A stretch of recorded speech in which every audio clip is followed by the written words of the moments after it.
Hi, this is Giesh Amanov Noazik, creator of airhdl, and I'm going to give you a quick overview of airhdl so that you can start using it today in your FPGA project. So first, what is airhdl and how does it make your life as an FPGA developer easier?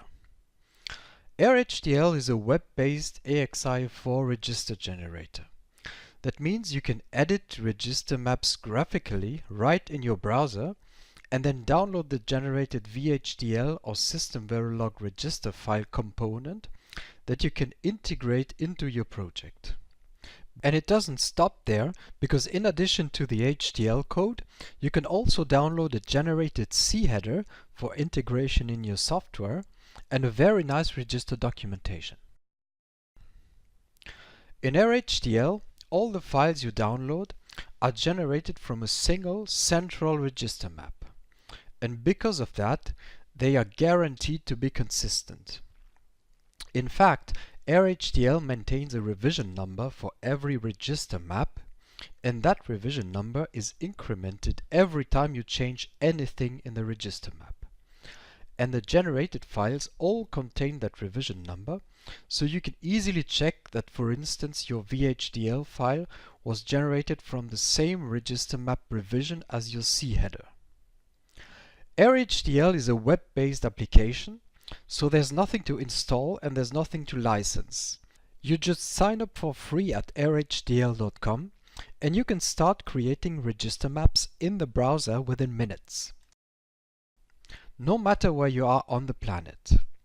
It's a completely new experience for an EDA tool, and we are proud to have created one of the first web-based EDA tools ever. Now let's start with a demonstration. To create a new register map in airhdl, I'm clicking the Add Register Map link at the bottom of the register maps list. This brings up the new register map dialog, where I can enter the name and the base address for my new register map, plus an optional description which will show up in the documentation.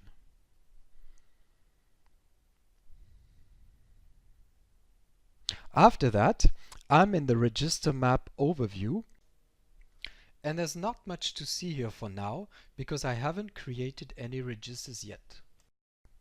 You can see that the list of registers is empty. So let's create a few registers. To create a new register, I'm clicking the New Register link at the bottom of the registers table, which brings up the New Register dialog.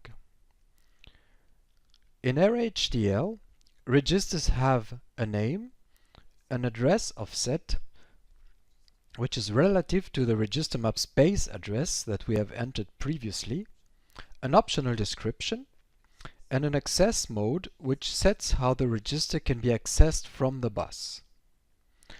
airhdl supports the following access modes. We have read-write registers that can be read and written from the bus. Then we have read-only registers, write-only registers which save a little bit of logic compared to read-write registers, and interrupt registers which are a bit special because they can be set from the user logic and reset from the bus by writing once to them. So I'm creating a register called control at address offset 0 from the register map's base address, and this is a read-write register. And I'm adding a short description for that register.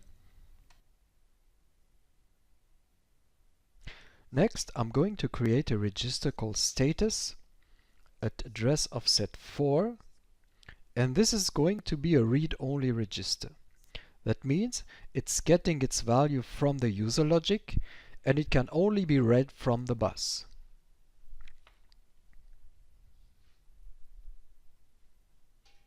Now back to the register map overview, and you can see that the revision number has already gone up because we have added those registers.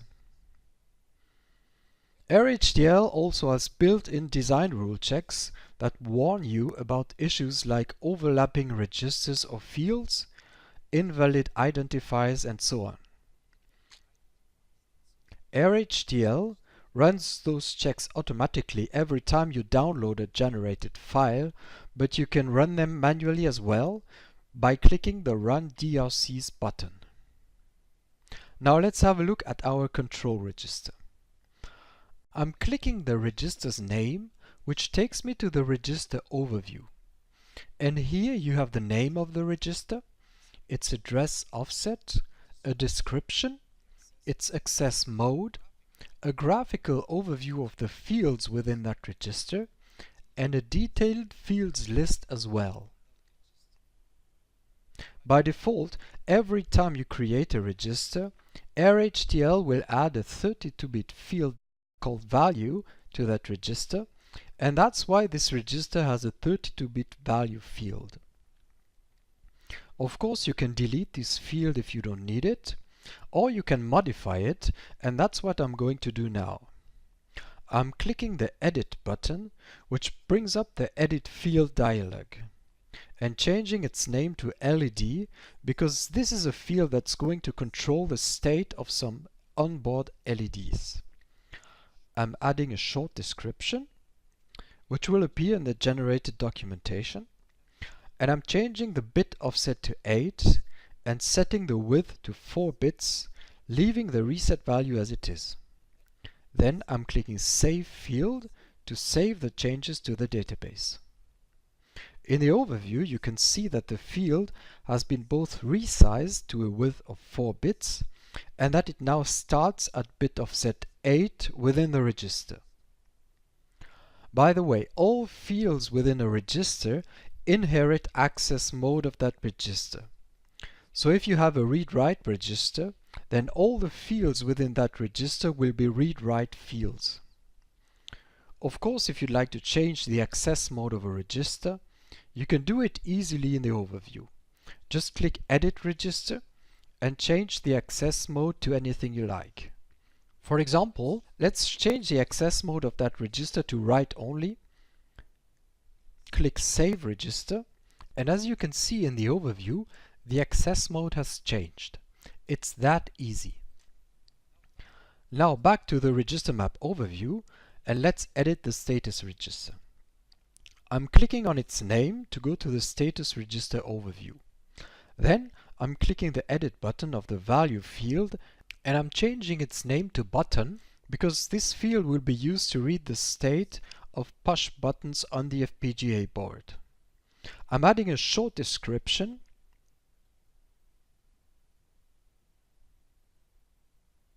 and I'm leaving it a bit offset 0 and resizing it to a width of 4 bits.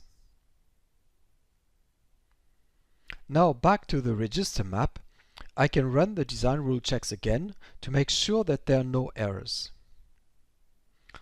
Then I can go ahead and start downloading generated files using the download menu. So this is what airhdl currently offers for download. We have a C header which contains all the register and field definitions, a system verilog package and a system verilog module which can be synthesized, a vhdl package, a vhdl component which can be synthesized as well, a vhdl instantiation template which shows how to instantiate the vhdl component in your project, a vhdl test bench which can be simulated and it checks that all the registers are working as expected, a register documentation in HTML format, and then we have 2 export files which contain all the register definitions in XML and JSON formats. So you could use those files to import your register definitions into another tool or script. Let me just show you the generated documentation for our register map because it looks really nice. Here it is. It's an HTML document, so you can view it in any web browser. And of course, you can use it as it is, or you could copy and paste the contents into a Microsoft Word document. Now the last thing I'm going to show you is how easy it is to integrate an airhdl register file into a Xilinx Vivado project. So for that, I'm downloading the VHDL package and the VHDL component, and I'm adding them to my Vivado project that contains a simple zinc system.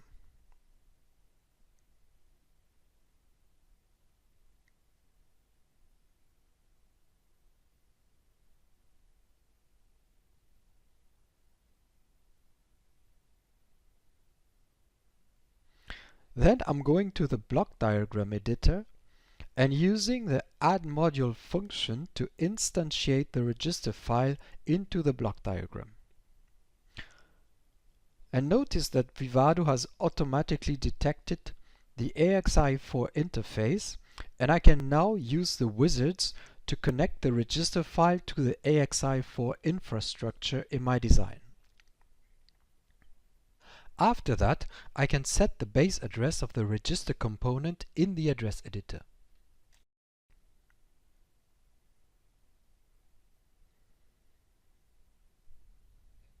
And then the only thing left to do is connect the register component's user ports to either the user logic or some top-level ports.